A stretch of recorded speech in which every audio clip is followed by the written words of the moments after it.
What's going on, world? And welcome to another edition of the Black Mental Health Podcast. I'm your host, Reg. Joined today with me is another very, very special guest. You know, I'm trying to get more men to talk more, and this guy, he was the perfect candidate because he wanted to get on, and he was sharing his story already, and I caught wind of it. I'm like, oh, I gotta get him ASAP.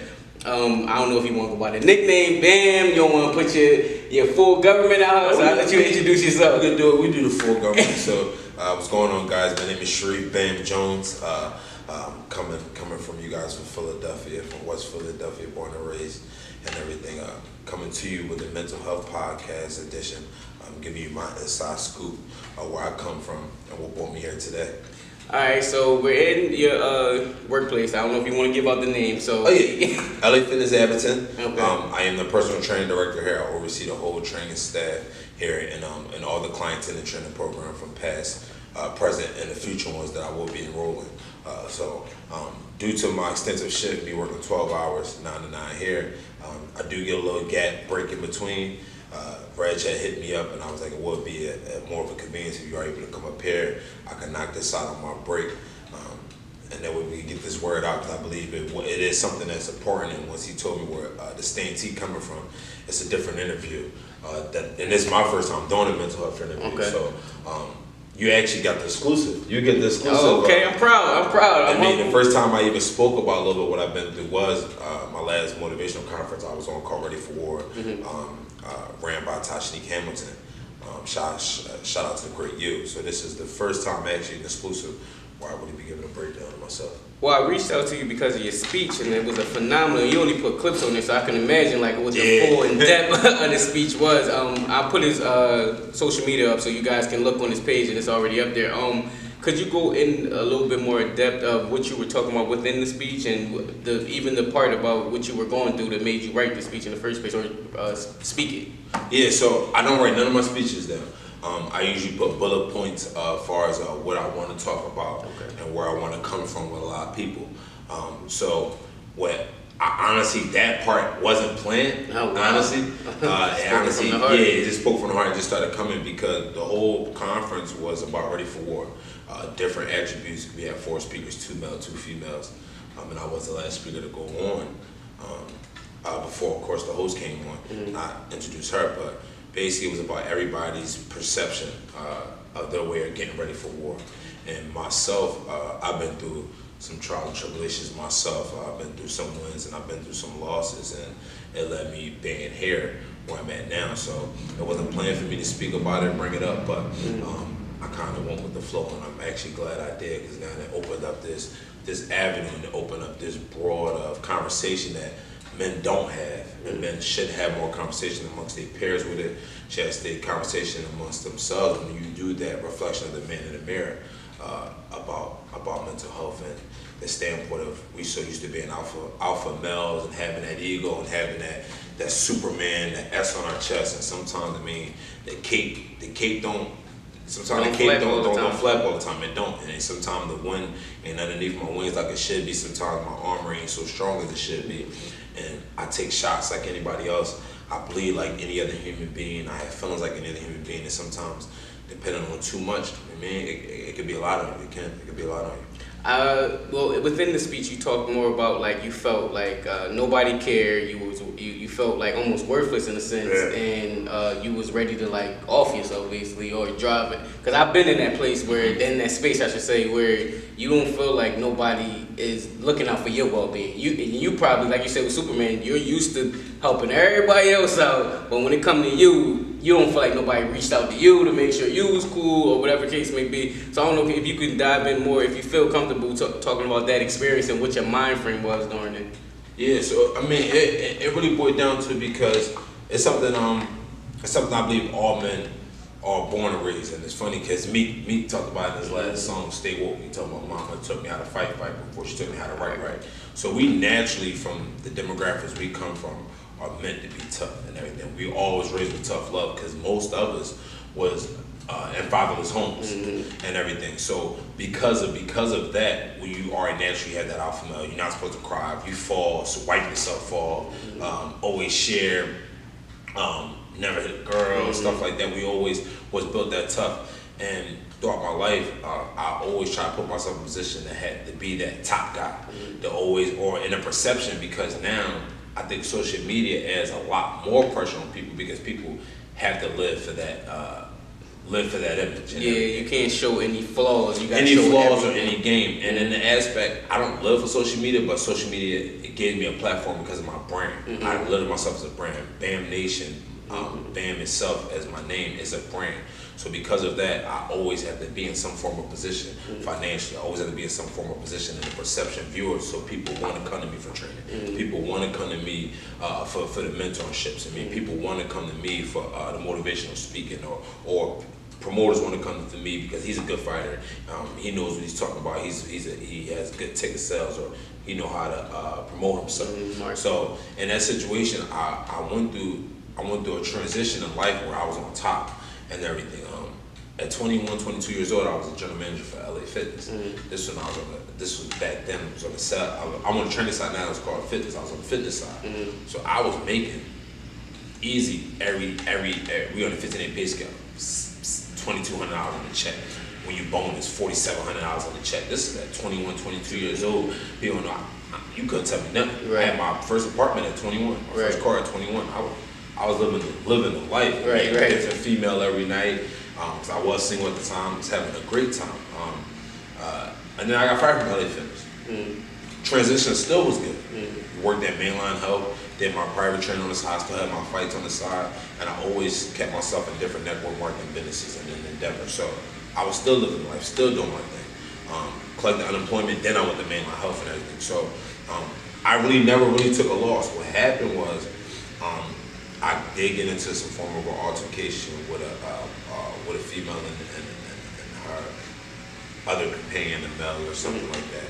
I would say I don't get too much into the case because it is a one case now, but we ain't gonna bring up too much of that. I ended up in Delaware County. I ended up in Delaware County, George W. Hill correctional facility. So it's a private prison, and it's not like I'm not saying, man, I did a hard time and I did 10 years straight. I did maybe 3 weeks to a month. At the tops, it wasn't that much of a time to be counting the lines. Right. The fact of the matter is, it made time so hard. I'm not an institutionalized person. I've never been in and out of jail and prison. It's not like I seen my mom or my superiors, as far as like parents. My stepfather's been in my life since I was 3 years old. I never seen them in and out of prison. I had cousins and stuff like that. Boys, you can put money on their books, stuff like that. Little stuff like that. So for me, I was somebody before going in, so that's what made the transition harder. I had an apartment, I had a car, I had a job. At this time, before I got incarcerated, I was over at Anytime Fitness over at Deptford, New Jersey. I was a general manager over there.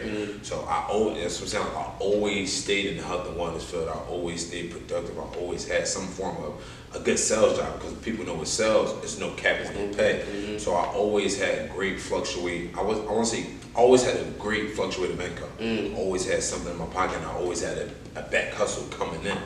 So for me to go in and everything to stop, it was difficult. It was difficult. Plus, because me being up at Derby, my hands being licensed, the type of charge they put on me, it was difficult. I didn't know what was going on. Plus, at that moment, I had other outside stuff because I was on probation for out Westchester. So everybody know when you get arrested and where you get back to wherever probation where you at, the tanner get dropped on you. So even though my parents paid the bail for that case up at Derby, I still had to sit because I had a detainer from there.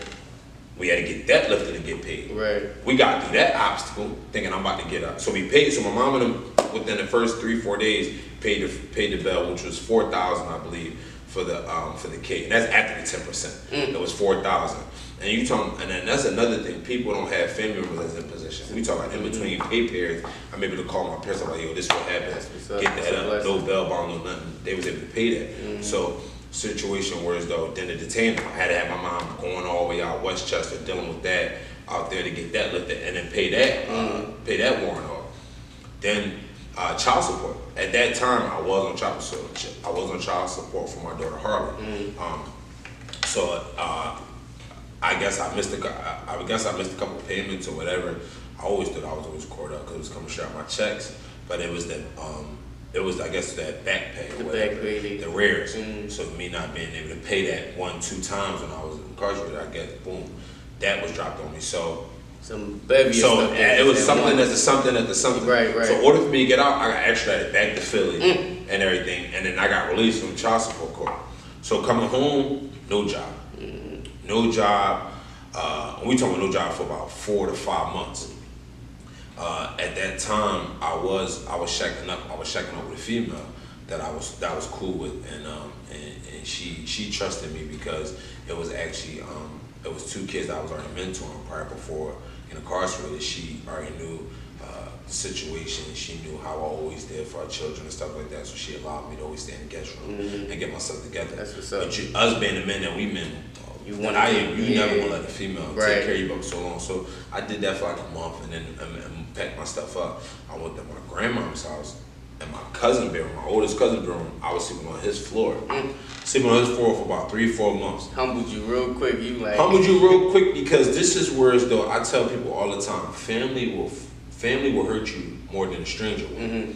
And at this time, this is when you would think family will come together, and it showed the separation and the flaws inside my family. And it showed a lot of separations, because then little side disses get talked about, or subliminals get thrown out of somebody ain't cleaning, somebody ain't cleaning. And I always got up and left. Like I left for the days if I had a job to go to. I came home at night. Like when I was coming home from a job. I never wanted to stay in one place. I always would kept going. But turmoil mess with you, because I had successful friends. My friends are successful in all their business endeavors and all their respective jobs. So you trying to play catch up. I mean, you want to do sit like, yo, bro, we going to uncut tonight. You want to be like, all right, bro, we there. But deep down inside, you count like, dang, all right, so it's 15 to get in. I got $25. I'm gonna spend that. We gonna grab something to eat. You know what? I ain't even hungry right now. You know what? I ain't even angry. You know what, bro? You know what? He gonna buy a bottle of something. I'm gonna take like 3 shots. I'm gonna be on it. When he buys something. So you trying to keep up with the 52 fake out. You know what I mean? And it was crazy. I was always told to look rich but think poor in that aspect. So I always try to keep up that perception of being rich, but I mean, you always think poor, so you always think about the next hustle. Never be comfortable. Always think about the next hustle. But at this point, I'm poor. I got a little bit coming in. I might train somebody here and there and get a quick $80, get a quick $100. I'm trying to make this last. Trying to make this last while still, you mean, trying to live a personal life. You don't want to beat yourself up. And this is when the suicidal thoughts start to play. This is when it's like, no matter how much I kept trying to go forward, I kept falling. You try to step 3 steps forward, and you taking 16 steps. Like you take 16 steps back. Or you walking and you just keep tripping, and then. I mean, I really started contemplating, like, you know what? I'm done. I'm done. And I tell people, so the way suicide works, you don't sit there and you bawl out crying. You don't be at that moment like in an angry rage. You just really come to grips with the reality that, you know what? I don't feel as though I have any more purpose here. What else do I have to bring to the table? What is value? From people by me. I have nothing to give. I have nothing to bring to the table. I have nothing else to go out and get. No job is coming. And it's not even no job is coming. I can't go anywhere. I wasn't willing to just to be a slave worker in that aspect, because I know what I was going to be able to reap benefits of or a career field. I could have. And people look at it this, oh damn, bro, you guys work at McDonald's. I'm not, and I was never taught that. So it's like Jay-Z going to say, I'm gonna go work at McDonald's. Like, you've been like this whole time. I put myself on a pedestal. That's what people realize. The reason why the suicide rate comes from the most successful people. You mean the wealthiest? Say the wealthiest place is the graveyard. And in reality, a lot of people that commit suicide are in some form of wealth, some form of high station in life. Throughout my life, people might call me cocky, too cocky to catch my Instagram. I have it tatted on my shoulder. I put myself in that pedestal. So I always look at, I'm always better than the next, because I want to be better than that. I always want to put myself in that. I want to be in the talks of millionaires eventually. Be in the talks of millionaires. I always said I want to be a millionaire by the time I was 30 years old. At that time I was 25. So I'm like, there's no way I'm gonna get it. So at this time, I was in my cousin's room. It was nighttime. I think he was out. I started writing notes in my phone. Started writing like you start writing goodbye letters to people. I wrote a letter from my daughter talking to Harley about how much I love her. I started talking about how much I wish I could do this for her. And always wanted to let her know Daddy did as much as he can do. He fought hard for you. It's called a Grandma will be here for you, Mom will be here for you, you're going to be beautiful, you keep doing your gymnastics thing. I wrote a long letter, words that should be able to read that, had something to go off of. I wrote a letter to my mom in that aspect, thanking her for everything she did and stuff like that. I even wrote a letter to my dad, who I think played a factor about my suicide. I wrote more of a forgiving letter for him in that aspect that no matter what, at the end of the day, I do have to thank him for making me. He gave me some form of genetics that led me to this point. But I want you to feel some of this, because if you was here, I feel as though I'm not here at this point if I had that extra help. And then after that, I went in Google and I searched in ways to commit suicide and the successful rate. And they give you a list. They give you a list of ways if you shoot yourself, the percentage of shooting yourself, the percentage rates, how effective it is, and how much pain. And then it gives you the pain tolerance. Because everybody's pain tolerance is different. I know for a fact I don't like too much pain. I take for to tell you, I might fight, but I don't like to get hit. I want to be on the receiving end of everything. So with that being said, I always wanted to, so I wanted to kill myself, but I wanted to be as easy as possible and as peaceful as possible. So I looked up the gun. The gun was the most effective way, depending on how you shoot yourself, where you shoot yourself at, but I didn't own one. Alright, so then it was like, how do I go about getting one? I didn't want to put nobody else in jeopardy. I know my stepdad had one. It would have been kind of hard to get his. I could have probably had my cousins up, but it would have caused too many red flags at that time and stuff. So I didn't do that. So then it goes to hanging, suicide rate of hanging yourself. So I tried it. I actually tried hanging myself. I actually tried it. It hurt too much. It was taking too long. It hurt too much, and I'm pretty strong, so you know when you hang yourself, you go into survival mode, you can't breathe, and I was able to break out of it. So that didn't work. They talk about electrocution in the tub and then everything. So they go through the list of stuff. I'm just going through this. And then it was like, jump. You can just jump, you kill yourself. So at this time I didn't have a car, so I was always able to borrow cars and stuff like that. So I was able to borrow one of my boys' car and stuff like that. And I drove to Kelly Drive.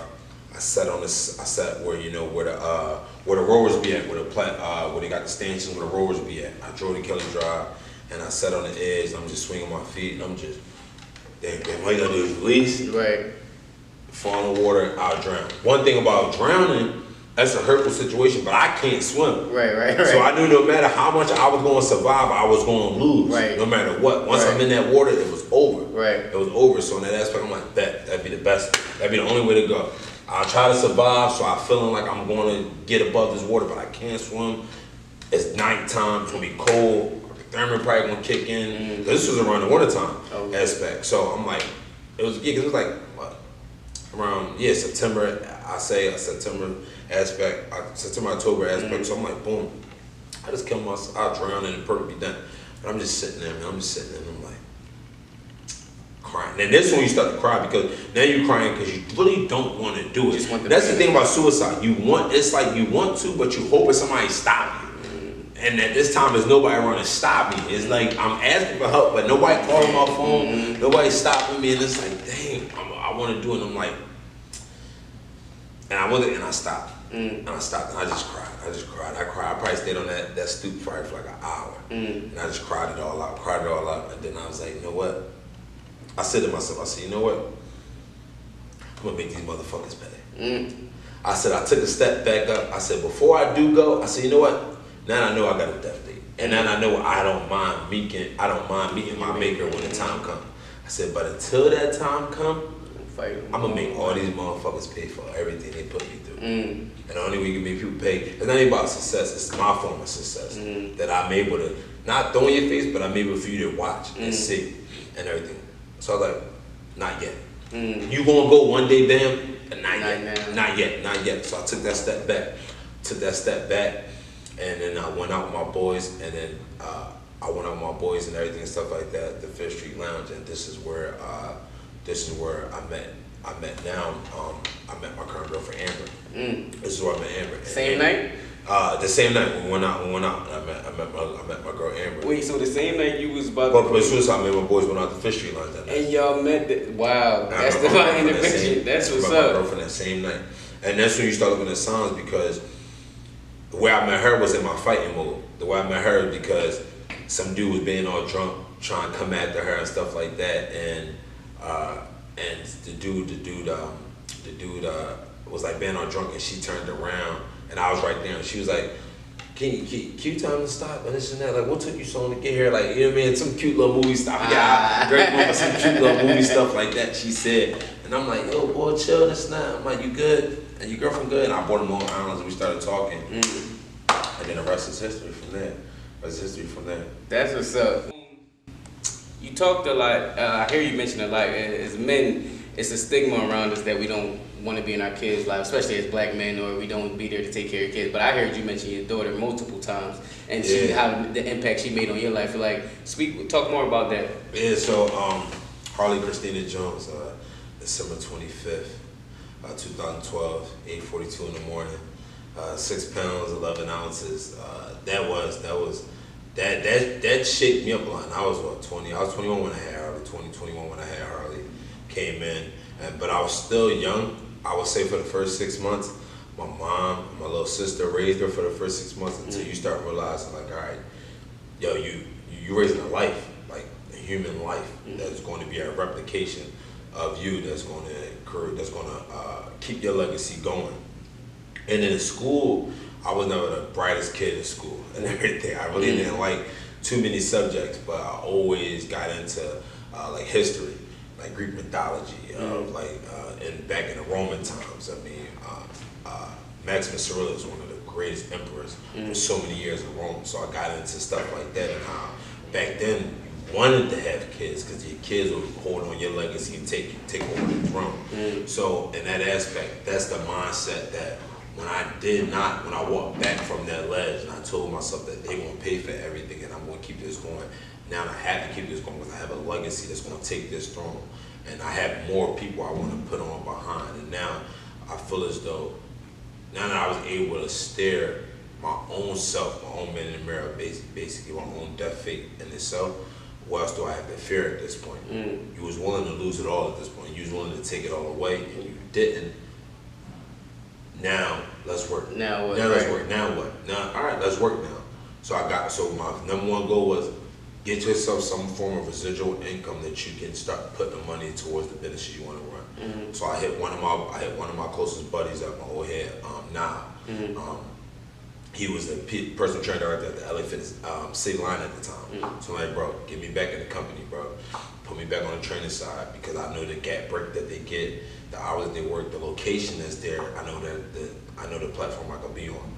Took a while. Took them 2 to 3 months to keep calling corporate because of the fire status that they put on me, the reputation that I had when I was young. I was immature. I was making too much money and I wasn't ready for it. Right. I was not ready for what life was trying to give me at the time. I wasn't mature enough for it. This time around, now I'm damn near about to be 26 and everything.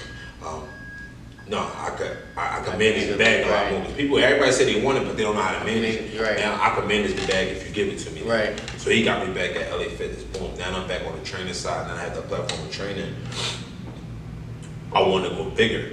Now, at this time, I did my motivational speaking. And at that time, before even trying to take my life, I already spoke at about 6 to 7 schools already. But it was speaking. It was going out speaking, giving my story and this and that. But it wasn't a crazy impact that I knew I could make on the world yet. It was good enough of an impact. I was able to put my name out there. I was and it translated for ticket sales for my fighting. But it didn't have a purpose that much behind it. I just did it because I was given an opportunity. I was good at talking. I loved giving back and talking to the kids, and I didn't mind it. So I did it. People called me and I did it. But I didn't have a purpose behind it, behind everything. So my mindset was, a man is nothing without principles. So I put 3 principles inside myself. And I call it my 3 I's: intensity, integrity, and intelligence. Everything has to have a 3 I behind it, why I would do it. I have intensity behind everything I do it. It's integrity behind why I do it. And it's intelligence on how I'm going to get it done. In that aspect. So from there I said, you know what? I want to start mentoring kids. So I started off with the 2 that I started off with. There was going to be the significant Mignon and Malik, 2 kids. A lot of them, they actually were the only 2 kids that called me dad and everything. I wasn't even allowed to anyway because that they were my first kids I was mentoring. I mean, when I was mentoring them. I mean, their mom hit me up to train the son. I got close to the daughter, and then of course in my situation I lived with them for a little bit. So we grew up to be close to a family, and they didn't have that father figure around. So they had that security, had that male presence. They took to it, and that love and everything. I took great to it, and I needed that. And they were my first two kids to start mentoring. And after that, I started posting my workouts with Malik. More moms in my Instagram said to me like, "Hey, do you train this kid? What age you start at?" I'm like, "Yeah." I start picking up another one, and then I start picking up another one. Start picking up another one, and then it's like, all right, where you gonna go with this mentorship? Because it's like everybody look at it as like I might post a picture with a kid, say, "Oh, I'll put this kid in a mentorship program." No, I do a lot for my kids and my moms.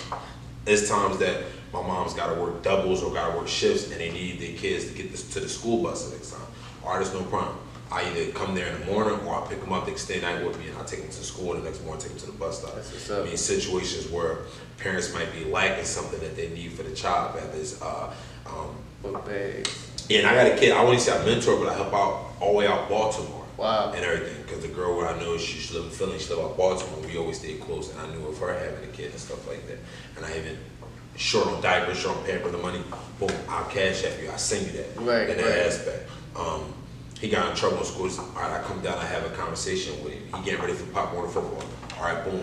I'll pick him up, bring him to the gym. I train him, and I charge nothing for my mentorship program. Wow. That's going to be my that's my nonprofit. My mentorship program, Band Wolfpack mentorship program, is a complete nonprofit. Wow. It's out of my whole BAM Nation.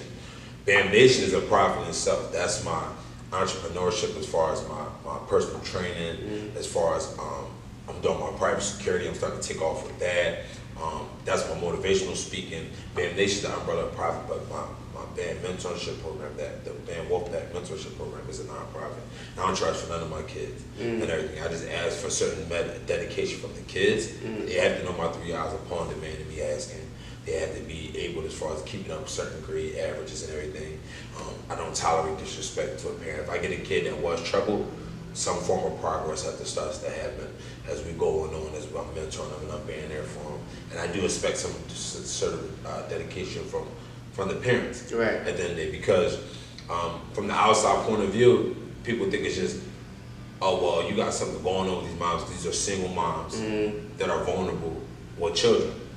Not the case at all. Not all my kids I mentor come from fathers' homes. Right. Some come from dudes that have fathers that they're just in split families. Right. I mean, the mom has them certain days, the dad on certain days, so I can help out on both sides of the aspect, where I know both parents and I help the kid out in this respect of sports, because the dad's just not a sports coach. Right. And everything. I am a sports performance coach in that aspect. I can help him out when he comes to football or basketball and everything. Some come from a great family, just probably just all females in that aspect, and just, I mean, they need that extra push to get this, because I have that connect when it comes to schools that you should probably go to that has great sports programs and everything. And I could probably reach the kid better than you can. So it's not always about a kid being fatherless, or even or just the kid not having parents in that aspect. Sometimes they have both parents, sometimes it's just split homes. And I mentor kids that have same parents in the same home, and I just have that extra connect for that child, that I'm able to get through to that child a little bit better. Right. Because they always would say that you lie to your parents, you lie to your doctor, yeah, you never lie to your coach. It's some form of that bond or respect factor that you have with a coach. And I know from being in the wrestling standpoint, wrestling high school, that you don't lie to your coach. And I've been able to build up with a lot of my kids. That's what's up. Is you talked fighting too, and I wanted to know, is what you went through mentally, what got you into fighting, or you were already fighting before that? Like, what made you even get into that? Yeah, I always tell people that I always say my mom was the fuel, and my dad was the match that lit the fire. Okay. And everything when it came to my fighting. I witnessed some things at a young age and everything with my mom before she met my stepdad, dealing with exes and stuff like that, and some like domestic stuff at a very young age, and seeing my mom go through stuff. What lit fuel that I always wanted to protect the females in my family. And everything, and us, then me having a little sister not that far back behind me, I always want to protect the females in my family. But me not having a father, I had a dad, I didn't have a father. Big difference. A big difference. Me not having that person that would touch the stove and burn themselves, like, look, son, Don't touch that. So important. I mean, I touched it, I got burnt. Then now you start drawing there, like, what, maybe I had my hand on it too long. Maybe I had the temperature too high. Right. I done burned myself 6-7 times before I learned my damn lesson. Right. So he gave me that. He lit the match. Like, shh. Because then I was mad. I was mad at the world. Like, because why? Why can't I have one? I'm confused. Why not? I'm a good kid. At the end of the day, I feel as though I have sports attributes that I think any father would want and to be proud of and be wanting to be going with. And that aspect, I said, you know what? I'm going to unleash my anger out on this world. And what other better profession to have than fighting? I get glorified and I get paid and I get praised from a bunch of strangers by literally causing that man the most pain I can within a 15-minute round if it goes that long. Right. Sign me up. Right. Shit, how much? Yeah. Send me 4 contracts. Right. And I'm only fighting I didn't even fight the first one yet. Right. So in that aspect, that's what led me to the fighting. And I had strong camps, weak camps, fluctuating the camps and everything. Cause like I said, when you're young, you bite off more than you could chew. You burn bridges before you could swim, and you tend to learn that you can't swim and you drown. And I mean, but people who give you second chances, people who give you life preservers and everything. So that let me here now. We're still going strong. I linked back up with I would say a good friend of mine now that the 8+ years in the game, going strong. His name is Troy Chamberlain. We back at it, trying to still make this last whole run. I'm 26 now. I feel as though I got 4 more years in the game to make a mark. I'm not past 30. I'm not gonna be fighting by so much. I'm not gonna be getting knocked in my head. I'm not gonna be losing brain cells. Getting risking injury for my family. So I got 4 more years. I feel as though to make a high mark in this MMA game, whether it gets me to the UFC, gets me to Bellator, or it gets me to a point of having some form of, I would say, local fame and recognition in the Philadelphia tri-state community that to open up more doors and platforms. We'll take it. Okay. We'll take it. My last question I ask everybody on here is, what is your overall opinion, perspective, viewpoint on mental health in the Black community? It's non-existent. It's non-existent. And I didn't, as I'm thinking about it, you just asked a question, it took me 26 years for it to be finally even put in the upfront for me. For me to finally take the 500-pound gorilla, take it off the back, and we need to put it on the table, call it what it is. I think there's more dudes out there that's fighting with it. I think there's dudes out there that could possibly lose their life tomorrow because they don't have a platform to speak on. They don't have nobody to speak upon it too, and they don't have nobody to save it. They don't have a life preserver at this point. So I think it needs to be spoken upon more. So when people ask people like, how you doing today? Like really let it have more of a meaning behind it. Like really dig into it. And when I ask my kids, like, is everything okay with you? It's not about trying to find the problems, hope that it ain't one. If it is one, then let me make sure I can help you. Like, I don't want to say, people say, man, call me if you need me. No, like really call me if you need me. Because it's not always about a dollar sign, people needing financial help or something like that. People just want somebody to voice their opinion to and just vent and listen to and give me some form of a solution to the problem I have at hand. So I think it's very important that we start bringing this up a lot more. I guess, is there anything else that you wanted to like share with the audience or let them know what you have going on or anything like that? Coming soon. I'm gonna talk too much about it, but me and Tashanique Hamilton, we just finished the conference called Ready for War. I would say she just finished it, and I was along for the ride. She had asked me to come on and speak, and she was the first person that put me down with my first high school I spoke at, which was Dobbins High School. We're in process. We just had a meeting yesterday. It went good, and I think it's something that is going to transpire in the weekend. That is going to be a mark. We're trying to put together a tour. We're trying to put together a tour. I don't want to say the name of the tour because we don't own rights yet to name. We're going to buy that. We're going to buy the name out. So I don't want nobody to use it or steal it or nothing like that. But I'm putting it. It's going to be me and her. We're going to put a motivational speaking tour together. It's going to be the first for both of us, male and female type situation. Because she's an older lady that comes from an older crowd and has that following, and I have that younger crowd following with the kids and everything and stuff. And we're going to kick it off in Philly. We have a big spot that we're going to go after in Philly. Then after that, we want to hit Chicago. We want to hit Atlanta. And then DC and everything. We have a couple cities that we want to venture out to, Dallas and everything. We have a couple cities and states we want to hit, but we're going to kick it off in Philly. We're hoping everything is on point for January of 2019. That's what's up. So this is going to be good. This is something big for me. I think right there that's going to really put me to that next level. Right. With my kids, with myself as the legacy that I'm writing every day, just the platform all together. It's going to be something big, and I believe we're going to be able to pull it off, and I think it's going to be something for the history books. That's what's up, man. Make sure you guys follow him on Instagram. I put that in the link above his head. It'll be in there in the bio. Share, like, subscribe, and remember that this platform has never been about being a replacement to therapy. It's an alternative. It's a place where people share therapeutic stories. Thank you for listening.